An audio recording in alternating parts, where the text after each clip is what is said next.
This is the Sound Blaster Blaze V2 gaming headset from Creative. When I first picked this thing up, I thought they sent me an empty box because it's that lightweight. It's crazy.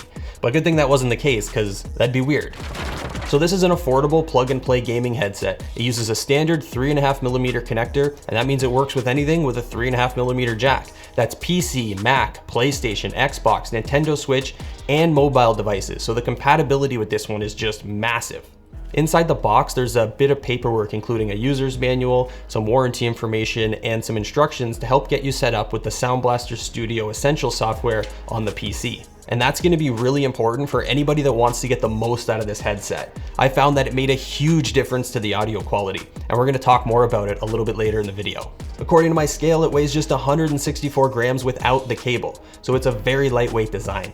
But they sacrificed the build quality to get the weight that low. It's an all plastic build, and there's nothing necessarily wrong with that. Lots of headsets are plastic, but this one just doesn't feel too solid. I get that it's supposed to be affordable, so it's not reasonable to expect a whole bunch of premium materials all over this thing, but at the very least, I would have liked to have seen some metal reinforcement inside the headband arch. You can see when I extend the headband, it's just some thin plastic in there, and that makes it feel less durable when you handle it. One good thing about the build quality though is the cable connection. At least on my copy, it actually feels pretty solid and strong. So hopefully that means it won't be loosening over time or pulling right out of there if you forget to take it off before you jump out of your chair. Something that I have to admit I've done a few times in the past. The cable's really long. It's 2.5 meters or about 8.2 feet, but don't expect a premium finish. It's just a plain old rubber wire. Clamping force is medium-ish. It feels snug, but without being too excessive. It's got some side-to-side swivel and back and forth movement on the ear cups. It's enough to make small adjustments to fit different head shapes and sizes, but not enough to get it into a lay flat position, and that makes it less portable than it could have been. And that's too bad, because I think the lightweight could have made it a really nice portable solution if you were able to really compact it down and fold it up to throw it in your laptop bag or whatever. The ear cups and headband are lined with a pretty thick layer of velvet padding. It's not the softest material I've felt, but it's pretty nice for a headset in this price range. It's definitely better than pleather. It's way more breathable and less sweaty and just more comfortable overall. So this thing doesn't have massive ear cups, and for that reason I can feel the sides of my ear touching the inside of the padding. But it's not a super uncomfortable feeling. It's not like it starts to hurt over time or anything like that, and the only time I notice it is when I'm really paying attention. For example, because I'm doing a review, so I'm looking for stuff like that. But I found when I jumped into some games and I was playing around, it's not something that I noticed, and it definitely wasn't painful when I took them off at the end. Overall, the lightweight, medium clamping force, and lots of padding come together to make a pretty comfortable headset. There's no controls on the headset itself. Everything's on this little inline remote on the cable. It's got a volume wheel and a mute switch for the mic, and there's a small little clip on the back if you want to attach it to your shirt or something to get it out of the way. We've got a detachable noise-canceling microphone. It plugs into the left ear cup, and it's super bendy and flexible, so you can move it around and get it into almost any position you want. As somebody that likes to use my headsets with different devices, I love that they went with a detachable mic. I can just take it off and basically convert this to a normal looking pair of headphones. Let's jump into the mic test and see what this thing can do. So this is the microphone on the Creative Blaze V2 gaming headset. It's recording me live right now on my laptop in front of me using a free program called Audacity. And I'm going to do nothing to this audio other than maybe adjust the volume so that it matches the rest of the video. No effects, no like tweaking it, won't mess with the EQ, nothing. So what you hear is what you can expect to get if you pick up this headset.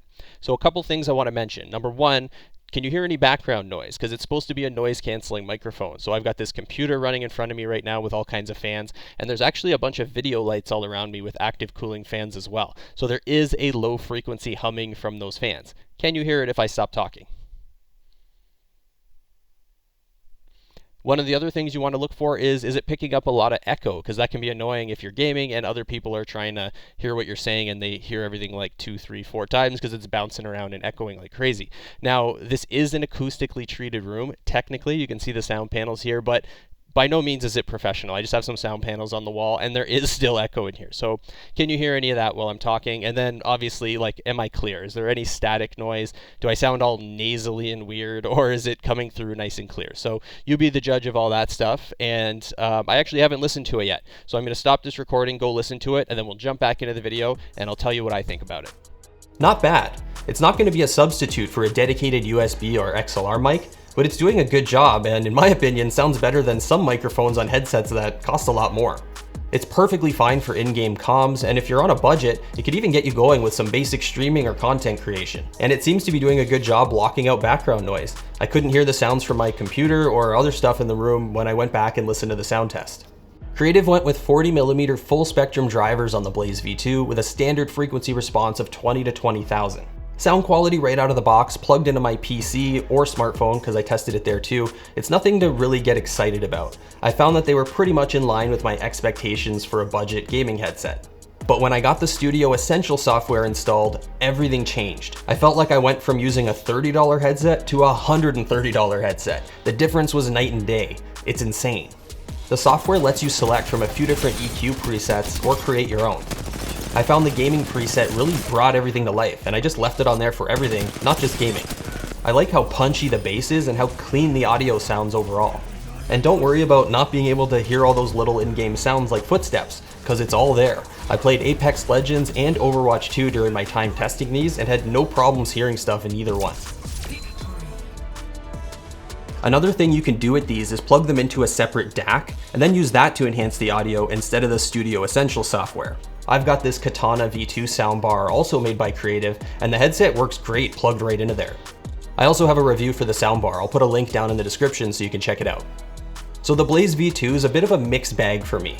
On one hand, I don't really like the build quality, but on the other hand, I like the audio quality when using it with Studio Essential or a separate DAC, and I like the price. So whether or not this is going to work for you, I think is going to come down to what you're really after in a headset and how you plan to use it. If you're a PC user and can take advantage of the software, or if you just plan to use it with a separate DAC, and you don't mind giving up a little bit of build quality for good sound quality, then I think you can be happy with the Blaze V2. But if you won't be taking advantage of any of the enhanced audio features, and you value build quality as much or more than sound quality, then you might want to look elsewhere. Check the description below for purchasing links, full specs, and more details on the Blaze V2. Give the video a thumbs up and hit the subscribe button on your way out, and we'll see ya.